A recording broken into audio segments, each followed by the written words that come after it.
वापस अपनी क्लिप के ऊपर आ जाते हैं जहाँ पर हम थे कि हाउ टू कैलकुलेट मार्जिन, जिसको मैं आपको बता चुका हूँ। आगे इसको फर्दर प्ले करता हूँ मैं। तो यहाँ पर देखेंगे कि किस तरह से बायर और सेलर दोनों अपने ऑर्डर प्लेस कर रहे हैं। ये नेस्ले नाम सुनाइए आपने, नेस्ले कंपनी का। नेस्ले कंपनी की ये 10 शेयर्स बाई करने जा रहा है और उसने जो अपना रेट पंच इन किया है वो 100 रुपीज़ का किया है।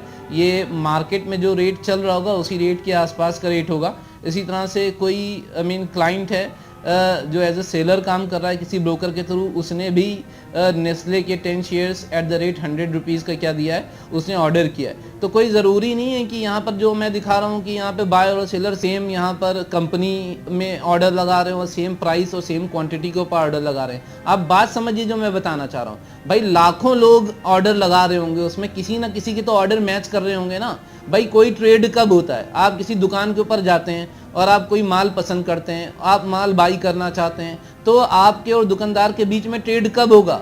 जब आप जो क्वांटिटी बाई करना चाहते हैं और जिस रेट के ऊपर आप माल लेना चाहते हैं, ये दोनों चीज़ें सेलर के पास मौजूद हों।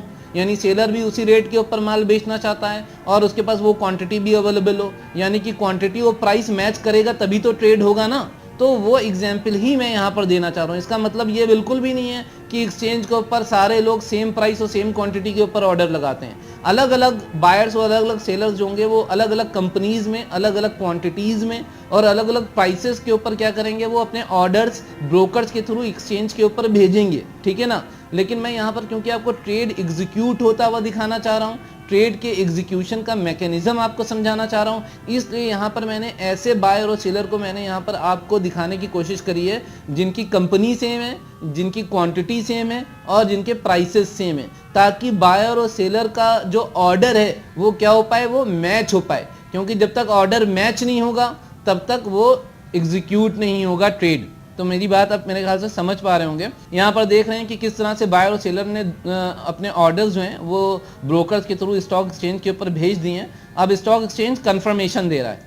देख रहे हैं आप क्या स्टॉक एक्सचेंज क्या कंफर्मेशन दे रहा है कि ऑर्डर्स रिसीव कर लिए गए हैं। ये आपके टर्मिनल के ऊपर ये पॉइंट्स फ्लैश करते हैं, ऑर्डर्स की मैचिंग हो गई है on price time priority basis. इसको समझना बहुत ज़्यादा ज़रूरी है, स्पेशली जो लोग आगे चल करके प्रोफेशनल ट्रेडर्स बनना चाहते हैं या एज अ ट्रेडर काम करना चाहते हैं, उन्हें इस पॉइंट को समझना बहुत ज़्यादा ज़रूरी है कि एक्सचेंज के ऊपर जो ऑर्डर एग्जीक्यूट होते हैं वो प्राइस और टाइम प्रायोरिटी के बेसिस पर एग्जीक्यूट होते हैं। यानी कि कंपनी तो मैच करना बहुत ज़्यादा ज़रूरी है, प्राइस मैच करना चाहिए। अगर प्राइस बहुत सारे, क्योंकि लाखों ऑर्डर्स आ रहे हैं स्टॉक एक्सचेंज के ऊपर और किसी एक बायर और एक सेलर का जो ऑर्डर जो स्टॉक एक्सचेंज मैच करवा रहा है वो प्राइस के बेसिस पर मैच करवा रहा है या फिर टाइम के बेसिस के ऊपर मैच करवा रहा है, ठीक है ना। यानी जिस ट्रेडर का ऑर्डर जो है वो पहले आएगा उसका ऑर्डर जो होगा वो पहले एग्जीक्यूट होगा। You are getting my point, समझ में आ रही बात ना। यानी कि आप किसी दुकान के ऊपर बहुत सारे बायर जाकर के खड़े हो जाएं और सब सेम प्राइस के ऊपर माल खरीदना चाहें तो आपको क्या लगता है सेलर किसको माल पहले देगा? जाहिर सी बात है जो पहले आया होगा उसको पहले माल मिलेगा, ऐसा ही होगा ना। तो एक उसी लॉजिक के बेसिस के ऊपर प्राइस टाइम प्रायोरिटी के बेसिस के ऊपर ऑर्डर एग्जीक्यूट होते हैं, ठीक है ना, बिल्कुल क्लियर है। इसीलिए ये टाइम प्रायोरिटी के चक्कर में जो आपकी कनेक्टिविटी एक्सचेंज के साथ होनी चाहिए वो बहुत फास्ट होनी चाहिए अगर आप एक प्रोफेशनल ट्रेडर हैं, क्योंकि लाखों ट्रेड्स जो हैं वो एक्सचेंज के ऊपर पहुंचते हैं। तो उन ट्रेडर्स के जो ट्रेड्स जो हैं वो पहले एग्जीक्यूट हो पाते हैं जो पहले एक्सचेंज के ऊपर पहुंचते हैं, जिनकी जो कनेक्टिविटी एक्सचेंज के साथ होती है वो क्या होती है, फास्ट होती है। Getting my point. आगे बढ़ते हैं हम इसके अंदर।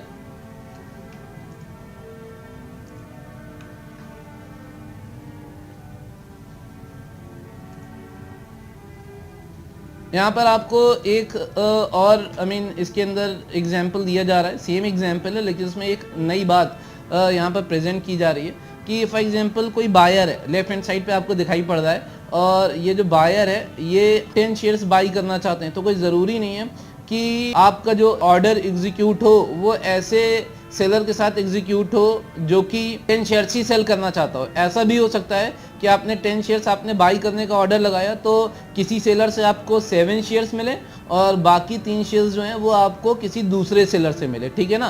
क्योंकि आप अक्सर अगर आप मंडी में माल लेने जाएं और आप एक क्वांटिटी परचेज करना चाहते हैं और आप पहले से ये तय करके आएँ कि इस प्राइस के ऊपर माल उठाएंगे, तो ऐसा बिल्कुल पॉसिबल है कि आप एक दुकान से थोड़ा माल उठाएं और थोड़ा माल आप दूसरी दुकान से उठाएं।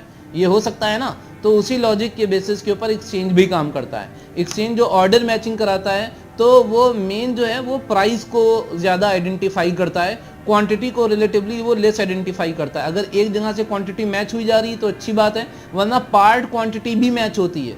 समझ रहे हैं मेरी बात? यानी कुछ क्वांटिटी किसी बायर्स और सेलर्स के बीच में मैच हो रही है और कुछ क्वांटिटी जो है वो दूसरे बायर और सेलर के बीच में मैच हो रही है। मेरी बात समझ रहे हैं आप अच्छी तरह से? तो इस तरह से एक ऑर्डर मैचिंग के पीछे की जो पॉइंट्स होते हैं उनको मैं आपको समझाने की कोशिश कर रहा हूँ। आगे बढ़ जाते हैं हम। तो इस तरह से यहाँ पर एक टाइम मैंने दिखाने की कोशिश करी है।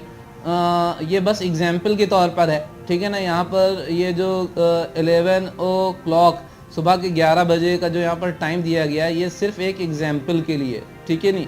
कि आपने टर्मिनल पर बैठे और आपने ट्रेड किया और 11 बजे आपका ट्रेड क्या हो गया, एग्जीक्यूट हो गया, यानी इससे पहले आपने ऑर्डर्स लगाए होंगे, ठीक है ना। तो ये आपके यानी चाहे आप एज ए बायर काम कर रहे हो, चाहे आप एज ए सेलर काम कर रहे हो, तो ये ट्रेड कंफर्मेशन जो है ये आपके टर्मिनल के ऊपर आएगा कि भाई 10 शेयर्स क्या कर लिए गए हैं, बाई कर लिए गए हैं। और सेलर के टर्मिनल पर ये इन्फॉर्मेशन फ्लैश होगी कि 10 शेयर्स जो हैं वो सेल कर दिए गए हैं और जिन प्राइसेस के ऊपर ऑर्डर लगाए गए होंगे तो अकॉर्डिंगली आपके स्क्रीन के ऊपर ये ऑर्डर कंफर्मेशन यानी कि ट्रेड कंफर्मेशन, ऑर्डर कंफर्मेशन के बाद जब ऑर्डर एग्जीक्यूट हो जाएंगे तो आपके स्क्रीन के ऊपर ट्रेड कंफर्मेशन की इन्फॉर्मेशन जो है वो फ्लैश करेगी, ठीक है।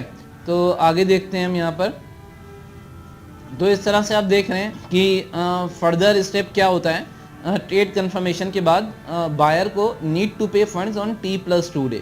टी कौन सा दिन है, यानी यहाँ पर जैसे कि आप लेफ्ट हैंड साइड कॉर्नर पे देख रहे होंगे टी डे वो दिन है जिस दिन ट्रेड एग्जीक्यूट हुआ है, ठीक है ना। तो जब आप इंडिया में एक्सचेंजेस के ऊपर कैपिटल मार्केट सेगमेंट में यानी कि कैश मार्केट सेगमेंट में आप इक्विटी शेयर्स में आप बाई और सेल करते हैं, तो जब जिस दिन आपका ट्रेड एग्जीक्यूट होता है उसके नेक्स्ट 2 वर्किंग डेज बाद यानी कि T+2 वाले दिन, ठीक है ना, यानी कि ट्रेडिंग डे से एडिशनल 2 मोर डेज। तो T+2 वाले दिन आपको एज ए बायर आपको पेमेंट करना होता है, नीड्स टू पे फंड्स, और जो सेलर है needs to deliver 10 shares on T+2 day. तो इस तरह से एक बायर को पेमेंट की लायबिलिटी खड़ी होती है और सेलर को शेयर्स को डिलीवर करने की लायबिलिटी खड़ी होती है उसके एंड के ऊपर, ठीक है ना। तो ये फ़र्क है, ये इस फ़र्क को आप बहुत अच्छी तरह से आप ध्यान से देखिएगा। इसी फ़र्क के बेसिस के ऊपर, इसी पॉइंट के बेसिस के ऊपर आप आइडेंटिफाई कर पाएंगे कि कैश मार्केट में और फ्यूचर्स मार्केट में क्या फ़र्क है, ठीक है। तो उस फ़र्क को, उस पॉइंट को आप अच्छी तरह से समझ पाएंगे जो कि आपको डिफरेंस बताएगा कैश मार्केट और फ्यूचर्स मार्केट के बीच में। तो ये पॉइंट आपको अच्छी तरह से क्लियर है कि T+2 वाले दिन, जैसे फॉर एग्जांपल आपने मंडे को ट्रेड किया तो ट्यूसडे क्या हो गया, T+1, और वेडनेसडे क्या हो गया, T+2। तो T+2 वाले दिन बायर को फंड्स पे करना पड़ेंगे और सेलर को शेयर्स को डिलीवर करना पड़ेगा। अगर बीच में कोई छुट्टी होती है, कोई ऑफिशियल हॉलीडे होता है जिस दिन एक्सचेंज बंद होता है, तो आपको उस डे को काउंट नहीं करना है। जैसे कि सैटरडे एंड संडे को भी काउंट नहीं किया जाता है। अगर आपने फ्राइडे को ट्रेड किया है फॉर एग्जांपल, तो आपके लिए T+2 कौन सा दिन होगा बताइए। फ्राइडे को आपने ट्रेड किया, सैटरडे एंड संडे को हम काउंट नहीं करेंगे। T+1 कौन सा होगा हमारा, मंडे हो जाएगा, और T+2 कौन सा होगा, ट्यूसडे होगा, ठीक है जी। बिल्कुल क्लियर है बात। आगे बढ़ते हैं। एक और पॉइंट जो आपके स्क्रीन के ऊपर आ रहा है, ये भी बहुत ही इंपॉर्टेंट पॉइंट है आपके लिए और आपको इसको समझ में आना चाहिए, ठीक है जी। क्या हुआ, आपने 11 बजे आपका ट्रेड एग्जीक्यूट हुआ था, ठीक है ना। उसके बाद क्या हुआ, मार्केट बंद भी तो होगा ना। जैसे फॉर एग्जांपल 3:30 पे क्या हो गया, मार्केट बंद हो गया। तो जिस समय आपने किसी प्राइस के ऊपर आपने ट्रेड किया था, जैसे कि यहाँ पर जो एग्जांपल दिया गया था, यहाँ पर 10 शेयर्स की क्वांटिटी ली गई थी और 100 रुपीज़ के ऊपर हमने ट्रेड को एग्जीक्यूट होता हुआ दिखाया था बायर और सेलर के बीच में, राइट।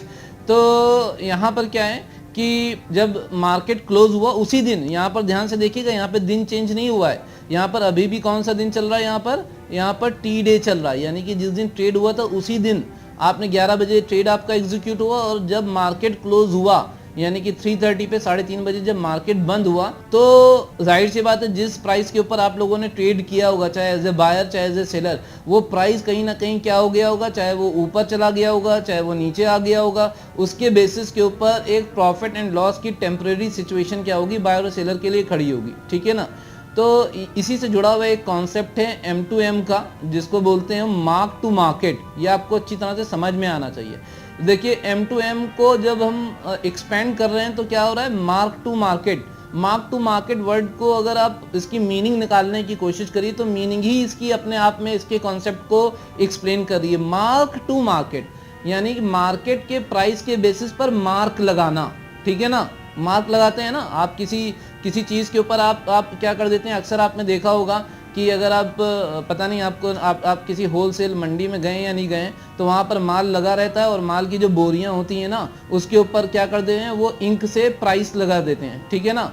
और या उनके बाहर जो एक ब्लैक कलर का बोर्ड लगा होता है, ज़्यादातर होलसेल ग्रेन मार्केट जो होते हैं वहाँ पे आप देखेंगे कि जो ट्रेडर्स होते हैं उनके बाहर एक ब्लैक कलर का बोर्ड लगा होता है और उस पर वो चॉक से रेट लिख देते हैं। ऐसा कुछ आपने देखा है ना। तो वो क्या कर रहे हैं, वो रेट को मार्क कर रहे हैं, मार्केट में जो रेट है ना उसी के बेसिस पर अपने बोर्ड पे क्या कर रहे हैं, मार्किंग कर रहे हैं, निशान लगा रहे हैं। तो यही काम आपको भी करना है कि 11 बजे क्या हुआ था, आपने ट्रेड किया, लेकिन 3:30 बजते बजते क्या हो गया, मार्केट में क्या हो गया, प्राइस चेंज हो गया। मार्केट में प्राइस तो रुका नहीं रहेगा, आपने 100 रुपए के भाव के ऊपर क्या किया, बाई किया या सेल किया, लेकिन जब 3:30 बजते बजते क्या हुआ, मार्केट में प्राइस चेंज हो गया। तो जब मार्केट में प्राइस चेंज हुआ उसके बेसिस के ऊपर क्या हो रहा है, किसी को यानी कि बायर को प्रॉफिट हो रहा होगा या सेलर को लॉस हो रहा होगा या इसका उल्टा हो रहा होगा, कुछ ना कुछ प्रॉफिट एंड लॉस की सिचुएशन खड़ी हो रही होगी। तो यहाँ पर इसी कॉन्सेप्ट को क्या कहते हैं, M2M, यानी मार्केट प्राइस के बेसिस पर अपने असेट को क्या करना, वैल्यू करना। तो valuation of shares at the rate closing price और करेंट मार्केट प्राइस। तो यहाँ पर क्या स्थिति पैदा हो गई, बताया जा रहा है आपको कि जब 3:30 बजे तो क्या हो रहा था, किसी को M2M प्रॉफिट हो रहा था, किसी को M2M लॉस हो रहा था। तो बायर को क्या हुआ, मार्केट में प्राइस क्या चल रहा था, फॉर एग्जांपल 90 हो गया, 90 रुपए के भाव पर क्या हुआ, मार्केट में नेस्ले का शेयर क्लोज हुआ। तो क्या हुआ, बायर ने 100 रुपए पे बाई किया था, अब शेयर क्या हो गया, 90 का हो गया। तो एक तरह से उससे क्या हो रहा है, M2M लॉस हो रहा है। 10 रुपए के हिसाब से 10 शेयर्स पर, 10 शेयर्स का ट्रेड हुआ था ना, 100 रुपए का लॉस हो रहा है। इसी तरह से सेलर ने क्या किया था, 100 रुपए के भाव पे उसने माल सेल कर रखा था, अब मार्केट में घट के प्राइस कितने का हो गया, 90, और यहाँ पर उसे M2M प्रॉफिट क्या हो रहा है, 100। अच्छा, यहाँ पर एक बात और आपको और बता दूं कि ये जो M2M प्रॉफिट चाहे होता है चाहे वो M2M लॉस होता है, ये M2M प्रॉफिट या लॉस जो होते हैं वो क्या होते हैं, वो नोशनल होते हैं। नोशनल का मतलब क्या होता है, दिखाई तो दे रहे हैं लेकिन अभी ये एक्चुअल नहीं है। ठीक है ना, आप मेरी बात समझिएगा। जैसे कि आपने कोई प्रॉपर्टी खरीदी, लेट से 1 करोड़ रुपए की, ठीक है जी, आपने सोचा कि हम इसे आगे चल करके क्या करेंगे, बेचेंगे, ठीक है, लेकिन मार्केट में कुछ ऐसी स्थिति पैदा हुई कि प्रॉपर्टी के रेट क्या हो गए, गिर गए। अब उस प्रॉपर्टी के रेट क्या हो गए, 90 लाख हो गए। तो ये 10 लाख रुपए का जो लॉस दिखाई पड़ रहा है, ये नोशनल लॉस है, ये एक्चुअल लॉस नहीं है। एक्चुअल लॉस तो तब होगा जब आप प्रॉपर्टी बेच करके अपना सौदा बुक कर लेंगे, आप अपनी पोजीशन से एग्जिट कर जाएंगे, तो आपको लॉस होगा वो एक्चुअल 10 लाख रुपए का, क्योंकि अभी आप पोजीशन आपकी ओपन है, अभी आप सौदे में बने हुए हैं। तो वो लॉस जो है वो आपका एक्चुअल लॉस नहीं है, वो नोशनल लॉस है, वो विजिबल लॉस है। मेरी बात समझ रहे हैं आप। तो इस तरह से जो M2M लॉस और M2M प्रॉफिट होता है, ये नोशनल होते हैं, क्योंकि अभी क्या है, हम सौदे में बने हुए हैं, सौदा हमारा ओपन है, सौदा हमने क्लोज नहीं किया है। बाई करके हम एक्चुअल में सेल करके निकल जाएं तो हम या प्रॉफिट बुक कर लेंगे या हम लॉस बुक कर लेंगे। वो प्रॉफिट और लॉस जो होगा वो हमारे लिए एक्चुअल प्रॉफिट और लॉस होगा। मेरी बात समझ रहे हैं आप। तो यहाँ पर जब मार्केट क्लोज हुआ तो हमने क्या किया, या एक्सचेंज ने क्या किया, एक्सचेंज ने बायर और सेलर की पोजीशन को क्या किया, करेंट मार्केट प्राइस के बेसिस पर वैल्यू किया फिर से, और उसने ये देखने की कोशिश करी कि किस बायर या सेलर को क्या हो रहा है, प्रॉफिट या लॉस हो रहा है। ठीक है ना। उसका ऑब्जेक्टिव क्या है, उसका ऑब्जेक्टिव ये है कि इस स्थिति को देखना कि कौन सा बंदा जो है वो ज़्यादा डिफॉल्ट के चांसेस रखता है या किस बंदे के ऊपर ज़्यादा रिस्क मौजूद है। तो ऑफ कोर्स जिसको लॉस हो रहा है वो ज़्यादा रिस्क क्रिएट कर रहा है। तो रिस्क को कैसे कम किया जा सकता है उसको हम देखेंगे। पहले तो हमने देखा कि एडवांस मार्जिन एक्सचेंज ने ले लिया, एक तो रिस्क वहां पर कम कर दिया उसने, रिस्क को मिनिमाइज, डिफॉल्ट को कम करने की उसने कोशिश करी। आगे देखते हैं कि एक्सचेंज ने क्या करने की कोशिश करी है। यहाँ पर जिस पर्सन को, यानी कि जिस बायर या सेलर को M2M लॉस हो रहा होगा, उसको M2M लॉस को एज M2M मार्जिन उसको पे करना पड़ेगा, ठीक है ना। यानी कि जो लॉस है वो लॉस का अमाउंट जो है वो एक्सचेंज पहले कलेक्ट कर देगा। जैसे कि यहाँ पर आपके स्क्रीन के सामने भी दिखाई पड़ रहा है कि M2M loss needs to be paid as M2M margin. M2M profit नहीं, सिर्फ M2M लॉस। यानी कि जिस पर्सन को M2M लॉस हो रहा होगा वो M2M लॉस का जो अमाउंट है वो आप यहाँ पर देखिएगा तो ये जो T+1 डे, यानी कि नेक्स्ट डे पर जब 3:30 पे मार्केट बंद हो गया तो T+1 डे पर, यहाँ से मार्केट की ओपनिंग से पहले ही नेक्स्ट डे पर जो M2M लॉस है वो M2M लॉस जो है वो आपको अपने ब्रोकर को जमा कराना पड़ता है। फिर ब्रोकर फर्दर जो है क्या कहते हैं एक्सचेंज में वो डिपॉजिट करता है। तो इस तरह से आपने देखा कि जो M2M लॉसेज होंगे वो एज M2M मार्जिन जो हैं वो आपको डिपॉजिट करने पड़ेंगे। तो यहाँ पर इस केस बायर को लॉस हो रहा था तो जो लॉस का जो अमाउंट है वो उसने डिपॉजिट कराया एज एन M2M मार्जिन, ठीक है। आगे मूव ऑन करते हैं। तो इस तरह से आपने देखा कि कैसे कैसे एक्सचेंज जो है वो रिस्क को मिनिमाइज करने की कोशिश कर रहा है और रिस्क को कम करने की कोशिश कर रहा है, ठीक है जी। आगे मूव ऑन करते हैं। अब देखिए जो आपके सामने पिक्चर आ रही है इसको भी अब बहुत अच्छी तरह से आप ऑब्जर्व करिएगा। यहाँ पर क्या है T+2 डे, अब हमारा कौन सा दिन आ गया, सेटलमेंट का दिन आ गया, ठीक है ना। और यहाँ पर आपको एक एक्सचेंज की जो भूमिका है उसका जो रोल है वो और अच्छी तरह से आपको देखने का मौका मिल रहा है। अभी पहले हमने क्या देखा, हमने देखा कि एक्सचेंज अपने आप में एक प्लेटफॉर्म है जहाँ पर अलग अलग ब्रोकर्स के थ्रू क्लाइंट्स जो हैं वो अपने ऑर्डर प्लेस करते हैं, उनके ऑर्डर्स मैच होते हैं और उसके बाद ट्रेड एग्जीक्यूट होता है, ठीक है ना। हमने देखा कि एक्सचेंज किस तरह से एडवांस मार्जिन कलेक्ट करके डिफॉल्ट को क्या करता है, डिफॉल्ट के चांसेस को मिनिमाइज करता है। उसके बाद हमने देखा फर्दर T+1 वाले दिन वो M2M मार्जिन जमा करके डिफॉल्ट को और रिस्क को और मिनिमाइज करने की कोशिश करता है। तो हमने देखा कि किस तरह से एक एक्सचेंज इन्वायरमेंट में बायर और सेलर जो हैं वो एक दूसरे के साथ डायरेक्टली निगोशिएट नहीं कर रहे हैं। बायर और सेलर जो हैं वो एक्सचेंज के साथ कनेक्टेड हैं थ्रू अ ब्रोकर और सारा कोऑर्डिनेशन जो है वो एक्सचेंज के थ्रू हो रहा है, ठीक है ना। अब इसको जरा कंपेयर करिए आप, जब हम एक OTC सिस्टम के अंदर हम जब ट्रेड्स देख रहे थे, चाहे वो स्पॉट और कैश मार्केट था जहां पर एक डिलीवरी बेस्ड सिस्टम तो था लेकिन बायर और सेलर एक दूसरे के साथ डायरेक्टली डील कर रहे थे। फिर हमने OTC डेरिवेटिव्स देखे, OTC डेरिवेटिव्स के अंदर हमने फॉरवर्ड कॉन्ट्रैक्ट्स देखे जहां पर अगेन जो कॉन्ट्रैक्ट्स हो रहा था फ्यूचर में किसी डेट के ऊपर सेटल करने के लिए, वो तो बातें सारी ठीक हैं लेकिन वहां पर जो एक डीलिंग का जो सिस्टम था तो वो वहां पर डायरेक्ट डीलिंग हो रही थी बायर और सेलर के बीच में। और अब हम यहाँ पर क्या देख रहे हैं कि एक्सचेंज इन्वायरमेंट में किस तरह से काम होता है। एक एक्सचेंज इन्वायरमेंट में कैश मार्केट किस तरह से काम करता है। कैश मार्केट में बाइंग और सेलिंग तो हो रही है, कैश मार्केट में डिलीवरी वर्सेस पेमेंट का तो सिस्टम है, ठीक है। लेकिन यहाँ पर जो एक फर्क है, जो एक OTC कैश मार्केट में हमने देखा था, OTC स्पॉट मार्केट में देखा था, उससे एक फर्क यहाँ पर हमें दिखाई पड़ रहा है कि यहाँ पर बायर और सेलर एक दूसरे के साथ डायरेक्टली निगोशिएट नहीं कर रहे हैं, डायरेक्टली डील नहीं कर रहे हैं। वो सिर्फ वो अपने ऑर्डर्स को क्या कर सकते हैं, ब्रोकर्स के थ्रू एक्सचेंज के ऊपर सबमिट कर सकते हैं।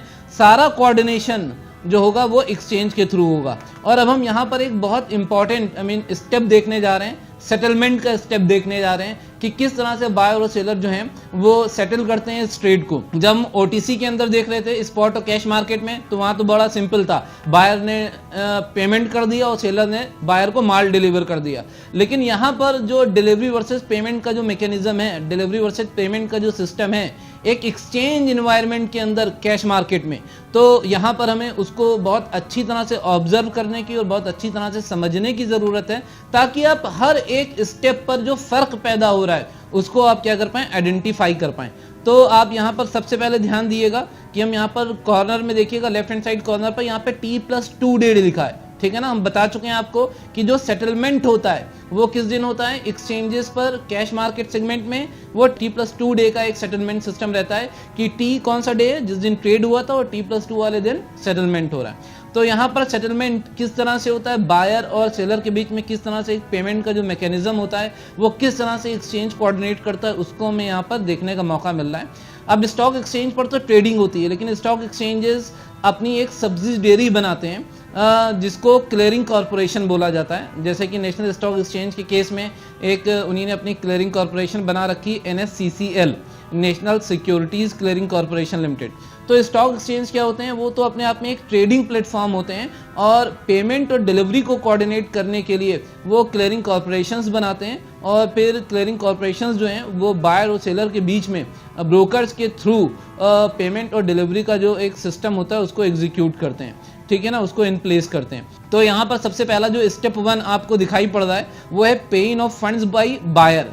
सबसे पहला स्टेप क्या है कि बायर जो है वो क्या करेगा, पेइंग ऑफ फंड्स करेगा। पे इन मतलब पे करना और पे आउट का मतलब होता है रिसीव करना। इसको भी ध्यान करिएगा, ये थोड़ा सा एक टेक्निकल टर्म्स होते हैं जो नॉर्मली जब आप मार्केट के अंदर ट्रेड करते हैं तो ब्रोकर्स के साथ आप इस तरह से बात करते हैं या ब्रोकर आपसे बात करता है कि भाई पे इन करना है या पे आउट कब मिलेगा, ठीक है ना। पे इन मतलब जो आप देते हैं, फंड्स का भी पे इन होता है, शेयर्स का भी पे इन होता है। जो सेलर है वो किस चीज का पे इन करेगा, वो शेयर्स को डिलीवर करेगा और इसलिए वो पे इन ऑफ शेयर्स कहलाएगा, ठीक है जी। यहाँ पर बात हो रही है पे इन ऑफ फंड्स बाय बायर। इसको देखते हैं हम। तो आप देख रहे हैं यहाँ पर जो एरो मूव कर रहा है उसको बहुत अच्छी तरह से ध्यान देखिएगा कि बैंक अकाउंट के माध्यम से वो जो ब्रोकर का क्लियरिंग बैंक होता है, ठीक है ना, वो उसके अंदर बायर फंड ट्रांसफर कर देता है। और फिर आप देखेंगे स्टेप 2 है पे इन ऑफ शेयर्स, जो भी आपने देखा था। आप स्टेप 2 देखिए, ध्यान से देखिए, ये ग्रीन कलर का जो एरो मूव कर रहा है किस तरह से जो सेलर है उसने डीमैट अकाउंट ओपन कर रखा है। आपको पता ही है बैंक अकाउंट में हम लोग अपने फंड्स रखते हैं और डीमैट अकाउंट में हम क्या करते हैं, अपने शेयर्स रखते हैं। ये फर्क है, डीमैट अकाउंट को ट्रेड करने के लिए इस्तेमाल नहीं करते हैं। डीमैट अकाउंट को हम इस्तेमाल करते हैं बाई किए हुए शेयर्स को रखने के लिए और सेल करते समय शेयर्स को डिलीवर करने के लिए इस्तेमाल करते हैं। तो जो डीमैट अकाउंट होता है वो एक तरह से आप ये समझ लिए किसी दुकानदार का गोडाउन होता है। मेरी बात समझ रहे हैं आप? जैसे कि कोई दुकानदार है, कोई शॉप ओनर है, कोई ट्रेडर है मंडी के अंदर, वो जब माल खरीदेगा तो माल खरीद करके उसको कहाँ स्टोर करेगा, अपने गोडाउन में भेज देगा। अगर वो माल बेचेगा तो सप्लाई कहाँ से देगा, अपने गोडाउन से माल निकलवा करके वो माल को सप्लाई कर देगा। तो डीमैट अकाउंट जो होता है कुछ इसी तरह से होता है। तो जब आप ट्रेडिंग करते हैं किसी ब्रोकर के साथ एसोसिएट होकर के तो दो अलग अलग अकाउंट होते हैं। डीमैट अकाउंट जो होता है वो शेयर्स को होल्ड करने के लिए या शेयर्स को डिलीवरी करने के लिए होता है, और जो ट्रेडिंग अकाउंट होता है वो ट्रेडिंग अकाउंट के माध्यम से आप स्टॉक एक्सचेंज पर आप क्या करते हैं, कनेक्ट होते हैं और आप स्टॉक एक्सचेंज पर किसी ब्रोकर के थ्रू आप ऑर्डर प्लेस कर पाते हैं और अपने ऑर्डर्स को आप एग्जीक्यूट करके ट्रेड में कन्वर्ट करा पाते हैं, ठीक है जी। तो यहाँ पर हमने देखा कि किस तरह से बायर ने अपने बैंक अकाउंट के थ्रू ब्रोकर के क्लियरिंग बैंक में फंड को ट्रांसफर कर दिया, ठीक है ना। और इसी तरह से हमने देखा कि किस तरह से एक सेलर ने अपने डीमैट अकाउंट से शेयर्स को ट्रांसफर किया जो कि ब्रोकर के पूल अकाउंट में वो शेयर्स आ गए। और इस तरह से हमने देखा कि जो बायर का जो ब्रोकर था उसने अपने क्लियरिंग बैंक से वो फंड्स क्लियरिंग कॉर्पोरेशन में ट्रांसफर कर दिए, और इसी तरह से हमने देखा कि जो सेलर का जो ब्रोकर था उसने अपने पूल अकाउंट से वो शेयर्स क्लियरिंग कॉर्पोरेशन को ट्रांसफर कर दिए। तो एज ए बायर आप फंड्स ब्रोकर को ट्रांसफर कर रहे हैं, एज ए सेलर आप अपने शेयर्स ब्रोकर को ट्रांसफर कर रहे हैं, और आपके जो ब्रोकर्स हैं वो क्या कर रहे हैं, आगे फंड्स और शेयर्स को क्लियरिंग कॉर्पोरेशन को ट्रांसफर कर रहे हैं, ठीक है ना। तो इस तरह से हमने एक पे इन का एक सिस्टम देखा। उसके बाद हम देखेंगे कि किस तरह से पे आउट होता है। ये स्टेप 3 आ गया, pay out of shares to buyer. तो बायर क्योंकि पेमेंट कर चुका था, अब स्टेप 3 था कि किस तरह से ब्रोकर के माध्यम से जो उसके डीमैट अकाउंट में यानी कि क्लाइंट के डीमैट अकाउंट में शेयर्स का पे आउट आ गया, ठीक है जी। और उसके बाद हम देख रहे हैं कि स्टेप 4 में क्या हो रहा है, pay out of funds to seller, कि किस तरह से ब्रोकर के माध्यम से क्लियरिंग कॉर्पोरेशन जो है वो सेलर को फंड्स का पे आउट उसके बैंक अकाउंट में डिलीवर कर देता है, ठीक है। तो इस तरह से हमने एक पे इन और पे आउट का जो एक सिस्टम होता है डिलीवरी वर्सेस पेमेंट के मैकेनिज्म में, किस तरह से एक्सचेंज के ऊपर डिलीवरी वर्सेस पेमेंट का एक सिस्टम जो है वो इन प्लेस होता है, उसको हमने यहाँ पर देखा। तो मेरे ख्याल से आप देख पाए और समझ पाए कि एक एक्सचेंज एनवायरनमेंट में किस तरह से काम होता है। तो यहाँ पर आपने कैश मार्केट पहले देखा था, ठीक है नहीं, वो OTC कैश मार्केट था जहाँ पर बायर और सेलर एक दूसरे के साथ निगोशिएट कर रहे थे, बायर पेमेंट कर रहा था, सेलर माल डिलीवर कर रहा था, तो इसको कैश मार्केट बोलते हैं। एक्सचेंज में भी कैश मार्केट है, ठीक है ना। तो OTC कैश मार्केट और एक्सचेंज पर कैश मार्केट में क्या फर्क है, एक्सचेंज में डायरेक्ट डीलिंग नहीं है पार्टीज के बीच में, और कैश मार्केट के अंदर जो एक बहुत इंपॉर्टेंट फीचर है कि डिलीवरी वर्सेस पेमेंट, यानी कि पेमेंट के अगेंस्ट क्या होगी, डिलीवरी होगी। ठीक है जी, या डिलीवरी जो होगी वो पेमेंट के अगेंस्ट होगी, लेकिन डिलीवरी होगी। तो यहाँ पर ये जो फीचर था कि एक्सचेंज के ऊपर जब कैश मार्केट में हम शेयर्स को बाई करते हैं, शेयर्स को सेल करते हैं कैश मार्केट सेगमेंट में किसी एक्सचेंज के ऊपर, तो किस तरह से डिलीवरी वर्सेस पेमेंट का जो सिस्टम होता है वो एग्जीक्यूट होता है, ये आपको बहुत अच्छी तरह से समझ में आना चाहिए। आगे देखते हैं हम, यहाँ पे कुछ पॉइंट्स जो हैं वो हमारे नोटिस में लाए जा रहे हैं। सबसे पहला पॉइंट क्या निकल करके आ रहा है कि आप जब किसी एक्सचेंज पर किसी कैपिटल मार्केट सेगमेंट में यानी कि कैश मार्केट के अंदर आप शेयर्स बाई करते हैं तो क्या होता है, the shares you buy are your holding property. ये शेयर्स जो हैं ये आपकी प्रॉपर्टी बन जाते हैं, आप इनको होल्ड कर सकते हैं। ठीक है ना, आगे देखते हैं हम। दूसरा पॉइंट हमारे सामने आ रहा है, no expiry, you can sell it tomorrow और कीप इट फॉर एवर। कहने हैं भाई इसकी कोई एक्सपायरी डेट नहीं है, बहुत इंपॉर्टेंट पॉइंट है, इसको भी आप समझ के रखिएगा ताकि जब हम फ्यूचर्स पढ़ रहे हों तो आप एक फर्क को आइडेंटिफाई कर पाएं। तो जब कैश मार्केट के अंदर आप कोई शेयर्स बाई करके रख रहे हैं अपने पास, इसमें किसी भी तरह की कोई एक्सपायरी नहीं है। जैसे कि यहाँ पर बायर ने नेस्ले के शेयर्स खरीदे तो ऐसा नहीं है कि ये एक्सपायर हो जाएंगे, ठीक है ना, ये आपके अकाउंट में पड़े रहेंगे, हमेशा पड़े रह सकते हैं। ठीक है ना, आगे देखते हैं हम। जब आप शेयर्स बाई कर लेते हैं आप कंपनी के शेयर होल्डर बन जाते हैं, एक तरह से आप कंपनी के आप एक सर्टेन परसेंटेज के क्या बन जाते हैं, आप मालिक बन जाते हैं। ठीक है ना, और आगे फोर्थ और बहुत ही एक important point, you get voting rights and additional benefits like dividend, bonus etcetera. जब आप किसी कंपनी के इक्विटी शेयर्स बाई करते हैं तो आपको उन शेयर्स से जुड़े हुए वोटिंग राइट्स, क्योंकि इक्विटी शेयर्स के ऊपर वोटिंग राइट्स होते हैं, पता ही है आपको, और एडिशनल बेनिफिट्स, यानी कि अगर कंपनी डिविडेंड अनाउंस करेगी, बोनस अनाउंस करेगी तो वो डिविडेंड बोनस भी आपको मिलेगा। तो इस तरह से आपने देखा कि जब आप किसी एक्सचेंज के ऊपर कैश मार्केट में शेयर्स को बाई कर रहे हैं तो किस तरह से एक डिलीवरी वर्सेस पेमेंट का जो एक सेटलमेंट है वो एग्जीक्यूट हो रहा है। और आपने ये भी देखा कि उससे जुड़े हुए जो रेलेवेंट पॉइंट्स हैं कि किस तरह से आपको वोटिंग राइट्स मिल रहे हैं, किस तरह से आपको डिविडेंड बोनस की आपको एडवांटेज मिलती है, आप कंपनी के शेयर होल्डर बन जाते हैं, आप ऐसे शेयर्स परचेज कर रहे हैं जिसकी कोई एक्सपायरी नहीं है। तो ये सारे पॉइंट्स जो हैं ये आपको बिल्कुल अच्छी तरह से याद रहने चाहिए, बिल्कुल अच्छी तरह से आपके ध्यान में रहने चाहिए। ठीक है, तो इस तरह से हमने किस तरह से एक एक्सचेंज एनवायरनमेंट में कैश मार्केट काम करता है उसको हमने यहाँ पर समझा, और यहाँ पर मैं अपनी क्लास को वाइंड अप करूँगा। और नेक्स्ट क्लास में, नेक्स्ट सेशन में हम देखेंगे कि किस तरह से एक एक्सचेंज एनवायरनमेंट में फ्यूचर्स की ट्रेडिंग होती है और किस तरह से जो फ्यूचर्स हैं वो कैश मार्केट से कंपैरिजन में किस तरह से वो डिफरेंट होते हैं। ठीक है, चलिए, see you in my next session.